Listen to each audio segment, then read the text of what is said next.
Okay, class lecture number 15, uncodified Hindu law. See, there was a technical glitch which I have mentioned, and actually there are three videos which cover the uniform civil code, so those are to be considered as two. So lecture number 13 and lecture number 14 are the uniform civil code. Now I proceed with lecture number 15. Here first I will deal with uncodified Hindu law. We start with uncodified Hindu law. And here first let us see who are Hindus. Point number one, most importantly, there is no definition of a Hindu. There is no precise definition of the term Hindu, either available in any statute or any judicial pronouncements. But since Hindu law is applicable to all those who are Hindus, it is necessary to understand who is covered by the term as a Hindu.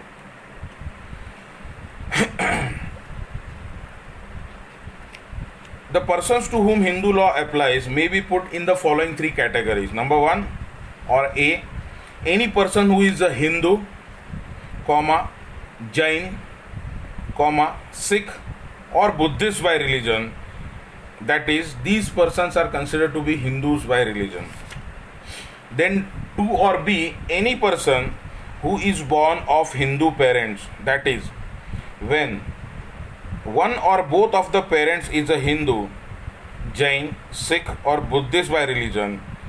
And C, any person who is not a Muslim, Christian, Parsi or Jew, and who is not governed by any who is governed by any other law. Now see, assume that the father was Muslim and mother was Hindu. Ideally, the children born out of the wedlock will be considered to be Muslims, ideally.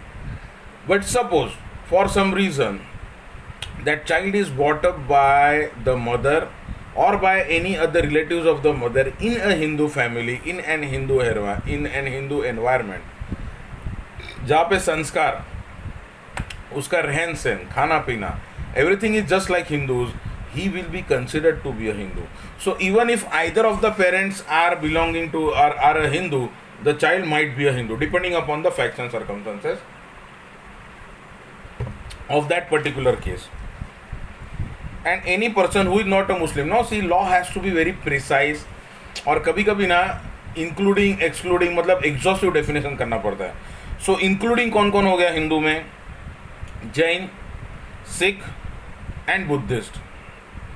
और exclude किसको किया?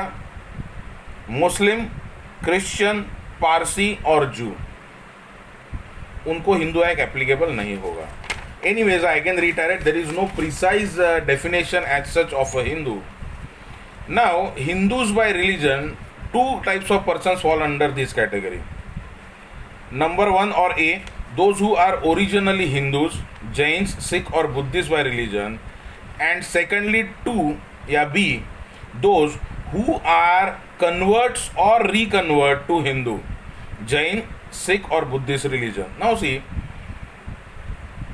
we are seeing that ISKCON, Hare Rama Hare Krishna, is a very big institution on a worldwide basis, and lot of foreigners are embracing Hindu religion. They are getting converted as Hindus. Even certain celebrities have converted to Hinduism. तो वो एक हो गया कि कोई हिंदू में convert हो गया फ्रॉम एनी अदर रिलीजन.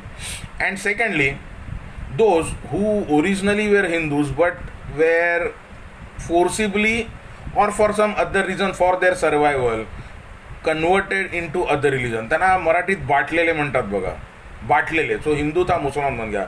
उसका सबसे बड़ा एग्जाम्पल एंड सबसे बड़ा त्याला मराठीत पायंडा म्हणतात. जो रूल है ना, एक अथॉरिटी के जैसे जो इस्टेब्लिश किया, वो थे हमारे आदरणीय शिवाजी महाराज, छत्रपति शिवाजी महाराज. उनके एक सरनोबत थे नेताजी पालकर, जिनको प्रति शिवाजी बोला जाता था. He was just like Shivaji, and for some reason वो कैप्चर हो गया and then he was converted into Muslim, और वो मुस्लिम बन गया. एंड देन सब्सिक्वेंटली जब भी वो संभाजी महाराज को मिले, तभी छत्रपति संभाजी महाराज ने उनको यहाँ पे लाके शिवाजी महाराज के सामने खड़ा करके उनको फिर से हिंदू करवा के लिया. There was lot of what you can से, बहुत सारा उनको अपोज हुआ. बहुत सारे धर्म के लोग आ गए, जो सो कॉल्ड धर्म के ठेकेदार होते हैं ना, जो धर्म की those are authorities on the particular religion, they came forward, Shastri, and they oppose that thing, but Shivaji Maharaj was very firm on that. And then it was propounded by Shivaji Maharaj and as well as Chhatrapati Sambhaji Maharaj कि अगर आप ऐसे संकुचित ये रखोगे ना दृष्टिकोण, vision, कि एक बार हिंदू था वो बांटला, एक बार उसका धर्म चेंज होगा तो उसको फिर से हिंदू करके नहीं ले सकते. अगर आप ऐसे करोगे तो बहुत मुश्किल हो जाएगी, क्योंकि see that was a time when India was under invasion from the Mughals. तो बहुत सारे मुगल्स आ रहे थे और हमारे ऊपर चढ़ाई होके, सी इंडिया वॉज, किसी को अच्छा लगे बुरा लगे, but this is a fact which cannot be denied that India तो था ही नहीं. इंडिया कभी बना? At the independence. उसके पहले तो हिंदुस्तान था, भारत था, भारत का हिंदुस्तान बना, एंड हिंदुस्तान का जब ये पाकिस्तान अलग बन गया, then the Britishers as per their theory of partition यहाँ पे इंडिया नेम दे दिया और वहाँ पे पाकिस्तान अलग कंट्री मुस्लिम्स के लिए कर दिया. Now why Muslims have stayed back in India and secularism का क्या कंसेप्ट आया, then how much that is successful, how much that is unsuccessful, that apart. And वो पार्ट मैंने थोड़ा सा ऑलरेडी यूनिफॉर्म सिविल कोड में कवर किया है, so no need to repeat it out here. So now see, ideally see, तो what I was trying to tell you was this, that Hindus usually आप देखो, कभी हिंदुस्तान ने किसी के ऊपर चढ़ाई की है, किसी को इन्वेड किया है, इन्वेजन कभी सुना है? नहीं सुना है, क्योंकि इंडिया का वो कल्चर है ही नहीं. नॉट इंडिया, हिंदुस्तान का, भारत का. इंडिया तो सब्सिक्वेंटली हो गया. So that is the reason why Hindus never wanted to convert anybody. See Muslim लोगों ने कन्वर्ट किया, जैसे ही यहाँ से जो मुसलमान आ गए अफ़गानिस्तान से वगैरह, एंड उसके बाद में क्या हुआ, देन ब्रिटिशर्स आ गए. तो ब्रिटिशर्स ने भी बहुत सारे हिंदुस्तान के जो हिंदू थे उनको कन्वर्ट करके क्रिश्चियन कर लिया. तो जो पहले बॉर्न हिंदू थे और बाद में जिनका ये हुआ है, कन्वर्जन हुआ है आइदर टू मुस्लिम और Christian, they have option to get reconverted. तो either by birth means both parents were Hindu, तो वो हिंदू हो गया. And second category, and Hindus में कौन कौन इंक्लूड हो गया, या इंक्लूड किसको किया हुआ है, जैन्स, सिख्स और बुद्धिस्ट, तो वो भी हिंदू ही कंसिडर किए जाते हैं. Then second category, those who are converts और रिकन्वर्ट, तो जिन्होंने हिंदुइज्म एक्सेप्ट किया या जिनको वो टाइम पे फोर्सिबली कन्वर्ट किया था, and they again decide to come back to Hindu religion, that is reconversion. तो they are considered to be Hindus. In Shastri versus Muldas, AIR 1966 Supreme Court, page number 1119, Gajendragadkar, justice Gajendragadkar made a bold attempt to define Hindu in terms of religion. वो आपको judgement खुद ढूंढ के देखना पड़ेगा. Various forms of Hindu religion further, see ऐसा बोला जाता है कि 5000 साल से भी पुराना ये हिंदू धर्म है of its existence, and Hindu religion has gone through many phases. बहुत सारे चेंजेस हो गए. पहले तो बहुत आइडियल था, वहाँ से फिर the system was like poisoned by introducing the caste system, and then further उसको डिसेंड करके बहुत सारे लोग निकल गए. बुद्धिज़्म आ गया, जैन्स बन गए, सिखिज़्म आ गया. सो हिंदूज में से बहुत सारे लोग अलग भी हो गए. So lot of changes, phases from time to time. New ideas and thoughts, practices have come into existence. Sometime diametrically opposite to each other. The most remarkable feature of Hindu religion has been that it has been able to absorb all thoughts, ideas, dissensions, practices and professions in its fold and retain its basic unity. So देखिए, हिंदुस्तान में तो पहले हिंदू ही थे और हिंदुस्तान बहुत बड़ा था. पहले नेपाल नहीं था, पाकिस्तान नहीं था, बांग्लादेश नहीं था, even Sri Lanka was not a different country. Certain other parts were also in India. वो अलग अलग अलग होते गए. तो अखंड हिंदुस्तान का आप चाहिए तो गूगल पे देखो, RSS का कुछ आपको यूट्यूब पे भी वीडियोज़ मिल सकते हैं जहाँ पे उन्होंने अखंड हिंदुस्तान, जो अखंड भारत था बिफोर पार्टीशन, कि ये पाकिस्तान बन गया, बांग्लादेश बन गया, श्रीलंका अलग कंट्री बन गया, नेपाल अलग कंट्री हो गया, वो कब हो गया, that entire part, even Afghanistan का some part was in India. So आप वो खुद देख लो. That is not subject matter before me and not within the scope of our subject. So उसके ऊपर मैं ज़्यादा बात नहीं कर सकता हूँ. I have to restrict myself to the subject that we have in hand. Okay. The fundamental idea before a Hindu has always been achievement of the ultimate goal, the realization of self. कि खुद को ढूंढो. The self may be realized by believing in unity of God or by worshipping numerous gods and goddesses. तो आप देखो ना, वो एक बड़ा कन्फ्यूजन है. ऐसे बोलते हैं कि हिंदुओं के 33 कोटि देव है. वो 33 कोटि देव नहीं, वो 33 प्रकार के देव है. कोट है, एंड देर इज नो कोटि word in Sanskrit. And Sanskrit के हिसाब से 33 उच्चतम देव है. 33 करोड़ नहीं है. That is not crore. That does not mean कोटि जो हम अभी मराठी में बोलते हैं. कोटि म्हणजे crore. That is not the concept. तो 33 कोटि देव नहीं, वो 33 कोटि मतलब उच्चवर्णीय देव है. अभी वो उसके बारे में मैं ज़्यादा बात नहीं करूँगा. So that is a idea कि इधर एक गॉड को फॉलो करते. देखो अभी हिंदूज़ में भी बहुत सारे ये होते हैं, डिस्प्यूट्स होते हैं. कुछ लोग हैं वो वैष्णव है, they are believers of lord Vishnu. और कुछ लोग हैं वो शिवा है, वो शिव को मानते हैं. मतलब वो ऑर्थोडॉक्स हिंदू इतने थे कि अभी देखो आप शंकर भगवान के जो फॉलोअर्स हैं, जो लोग शंकर भगवान को इष्ट देव मानते हैं, महादेव को, उनके माथे पे, फोरहेड पे ऐसे 3 लाइन्स होते हैं horizontal. 3 horizontal lines represent Lord Shiva, और बीच में यहाँ पे तिलक रहेगा लाल कलर का. अब ये जो वैष्णव कैटेगरी है ना, वो अलग दिमाग के है. उनके हिसाब से वो ऐसे अगर हॉरिजॉन्टल लाइन्स लगाओ तो क्या हो गया, वो शिव हो गया. हम लोग वैष्णव है. वैष्णव मीन्स व्हाट, हम लोग विष्णु के फॉलोअर्स है. तो वो लोग जो भस्म रहता है ना, जो वाइट पाउडर रहता है, उसको ऐसे ऊपर लगाते हैं स्ट्रेट, यहाँ से यहाँ तक, और बीच में नामम रहता है. मतलब वो ये रहता है रेड कलर का सिंधु ये जैसा रहता है नो, उसको कुंकू बोलते हैं मराठी में.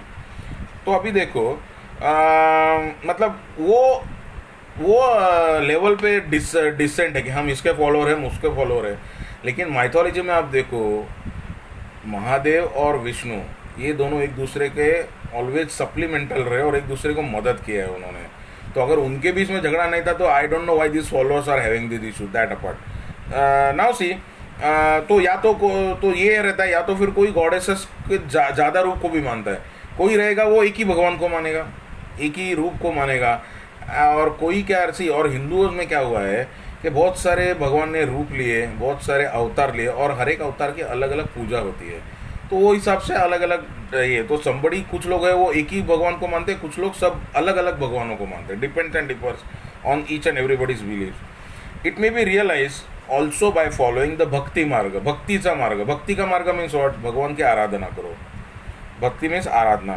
देन ज्ञान मार्ग. ज्ञान मार्ग मीन्स व्हाट, नॉलेज बनो, अच्छे पढ़ लिख के वेद पुराण सब का पढ़ाई करके, ज्ञान मार्ग. और कर्म मार्ग, अच्छे कर्म करो, अच्छे कर्म करो, लोगों को हेल्प करो. और अलग अलग there are different ways of achieving your goals. It may be realise by believing that god has embodiment. उसको सगुण बोलते हैं. मतलब कोई फॉर्म है, कोई अवतार है, आइडल वर्शिप. और that it is formless. Formless मतलब निर्गुण, जिसका कोई फॉर्म नहीं है, खाली भगवान के एग्जिस्टेंस को मानते हैं. It may be realise by following the path laid down in the Vedas और इन द उपनिषद और इन द गीता. गीता आपको मालूम है, गीता किसने ये किया था? गीता भगवान श्री कृष्ण ने महाभारत में जो युद्ध हुआ था, महायुद्ध, वो टाइम पे अर्जुन को पूरा ज्ञान जो दिया था वो गीता में से आया है.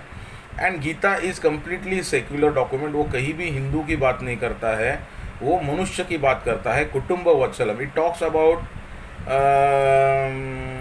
What you can say welfare of the entire world. पूरे मतलब the entire world is like a family. कुटुंब वस्तु वो हिसाब से उसका है.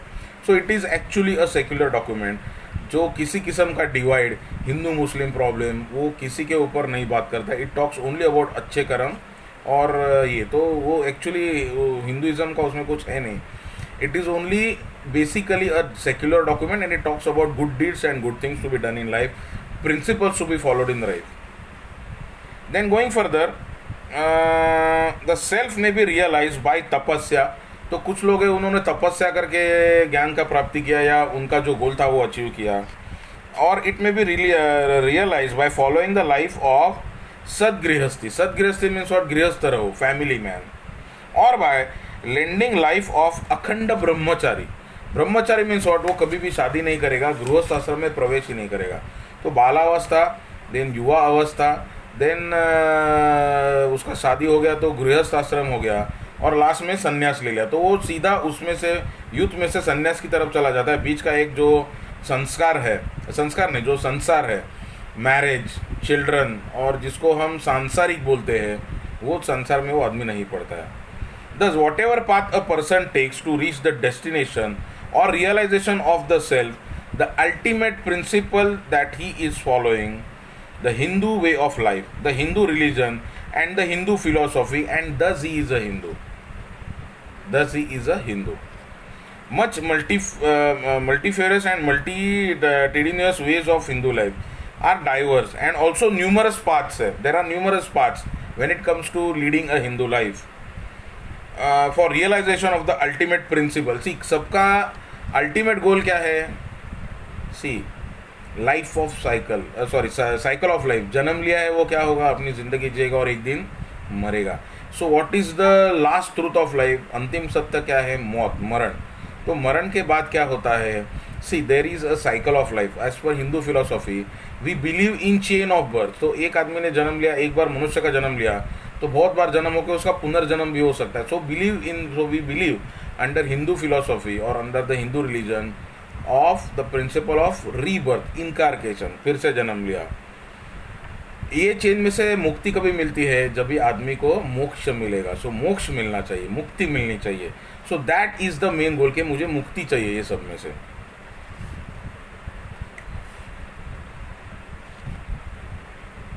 Moksha. It is almost impossible to classify Hindus into various cults, subcults, sects or subsects. SECTS, sects, not SEX. Then coming to development of Hindu religion, the most remarkable feature of Hinduism is that it has always permitted religious innovation. See, Hindus have always been innovative and they have discovered so many things for themselves and have also at the same time been more progressive as compared to the other counterparts.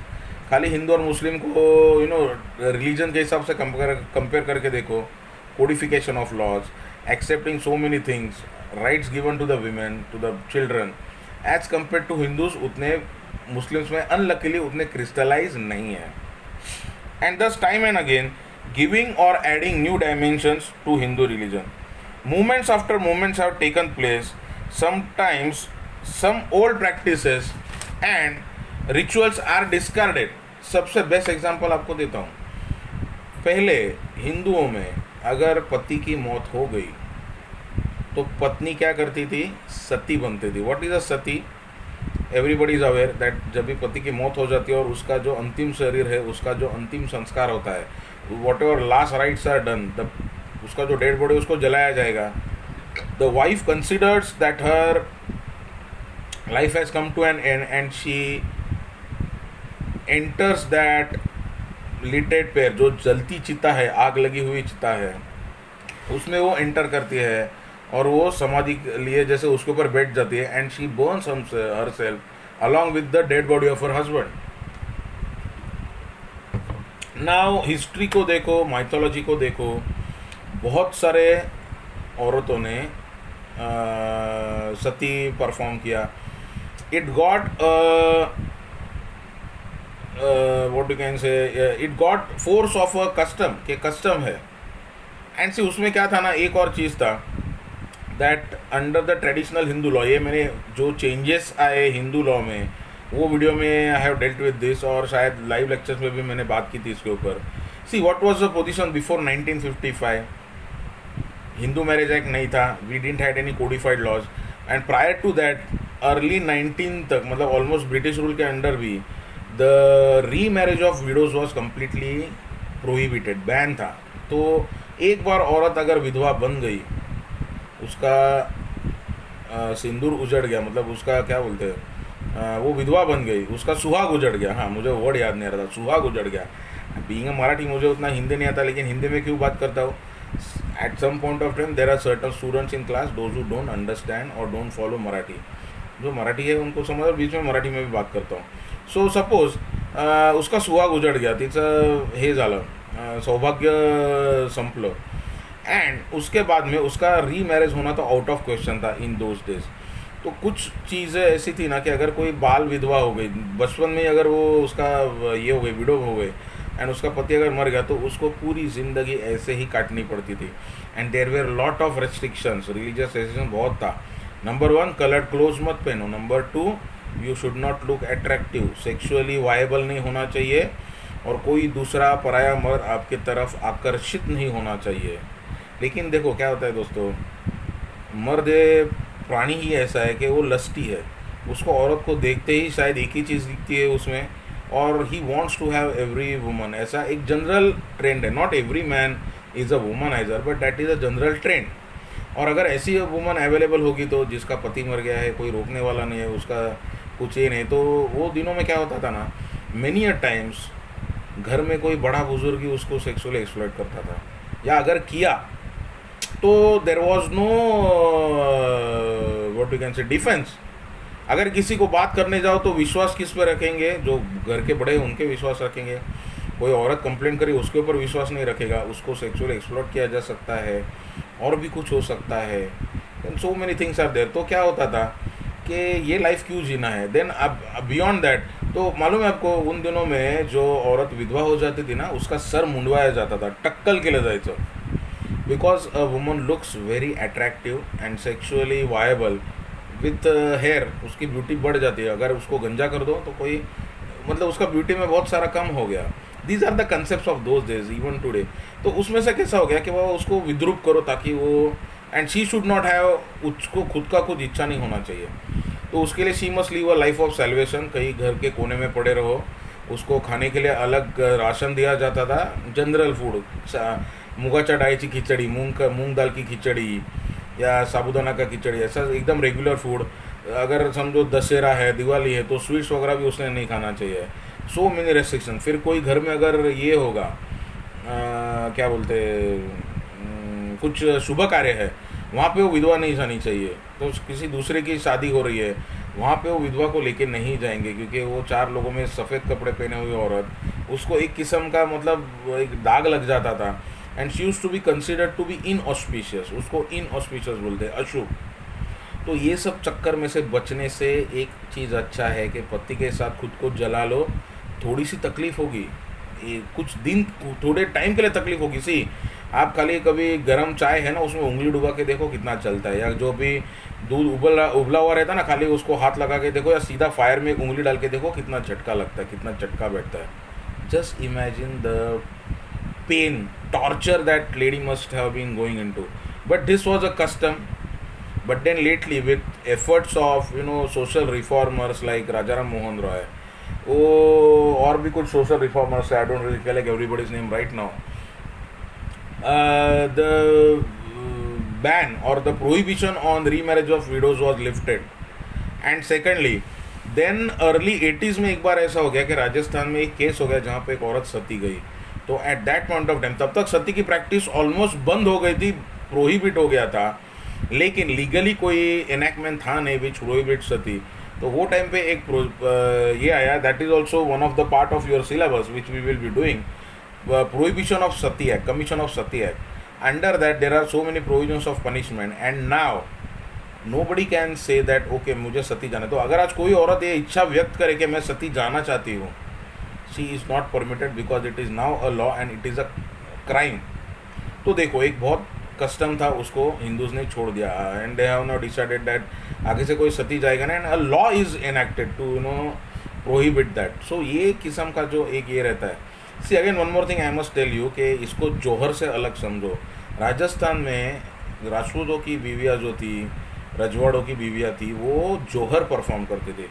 Johar was something different. जब भी कोई सी, वो time पे मुग़ल लोगों का बहुत आक्रमण होता था, बहुत वॉर्स होते थे, और जब भी ऐसा होता था ना, कह रहे कोई मुग़ल आया है, and Mughal used to have ज़्यादा पावर था, इन द सेंस उनके पास ज़्यादा बड़ा आर्मी रहता था. सो मेनी टाइम्स डिफ़िकल्ट हो जाता था सिचुएशन. तो जब भी वॉर पे उनके सब पति निकल जाते थे, तो वो जो राजा रहेगा वो, और उसकी जो प्रजा है, उसमें से जो भी लेडीज़ है, जो भी माँ बहनें हैं, जो यंग है, वो आके एक सामूहिक जौहर करते थे. एक फायर लगा के बैठ जाते थे, और जैसे उनको खबर आ गई कि वॉर हार रहे हैं या उनका पति मर गया, they use to prefer to burn themselves, क्योंकि फिर अगर कैप्चर हो गए और अगर उनको मुगलों ने समझो ये कर लिया, स्लेव्स जैसा पकड़ लिया, उनको अगर गुलाम बना लिया, then sky is the limit कि उनके साथ क्या हो सकता है क्या नहीं हो सकता है, नॉट इमेजिन इज़ बेटर। तो ये सब चीज़ों में से बचने के लिए अच्छा है खुद को जला लो। तो वो जोहर होता था, दैट्स अ डिफरेंट थिंग। और सती डिफरेंट है, जहाँ पे पति की मौत हो गई तो सती होती थी। तो सती हमने practice we have discontinued. Then under the earlier adoption act only boy used to be adopted, male child को ही एडॉप्ट किया जाता था, क्योंकि एडॉप्शन करने के पीछे मेन ये क्या था कि खुद को बच्चे नहीं हो रहे थे, दूसरे को बच्चे को गोद में ले लो, ताकि क्या हो जाएगा, आज से वो बच्चा मेरा हो गया, सो मेरा वंश आगे चलेगा, वो बच्चा कल मेरा नाम लगाएगा, उसको बच्चे होंगे तो मेरा नाम आगे चलेगा। एंड सेकेंडली, जब भी मेरी मौत हो जाएगी, मेरी चिता को आग लगाने के लिए मेरे पास एक लड़का होगा। So it is under the beliefs of Hindu religion कि जब तक, जैसे मुसलमानों में है कि जब तक आप उनको, मुसलमान की मौत होने के बाद उसकी लाश को जब तक आप मिट्टी में नहीं दबाओगे, मिट्टी में नहीं दफनाओगे, तब तक उसको जन्नत नहीं मिलेगी। This is their concept. Similarly ये हमारा कंसेप्ट है कि हिंदूज़ का कंसेप्ट है कि जब तक मेरा जो डेड बॉडी है उसको जलाएंगे नहीं, तब तक मुझे मोक्ष नहीं मिलेगा, मेरा मुक्ति नहीं होगी। सो वो करने के लिए भी वो दिनों लेडीज़ को राइट नहीं था। आज तो even girls are performing last rites of their parents, that is also a new dimension. पहले तो शमशान घाट में लेडीज़ को जाने भी नहीं देते थे, आजकल लेडीज़ जाती है, और जाते हैं अगर ऐसा होगा कि मेरी एक ही लड़की है and I don't have a son, I have son and daughter both, मुझे एक लड़का भी है लड़की भी है, लेकिन अगर मुझे दोनों लड़की है, एक ही लड़की है, तो क्या भाड़े से लाऊं किसी को मुझे जलाने के लिए? और अगर मेरी लड़की मुझे जलाएगी, मुझे कुछ प्रॉब्लम नहीं, तो दूसरों को क्या प्रॉब्लम होना चाहिए? तो now openly even girls are performing the last rites of there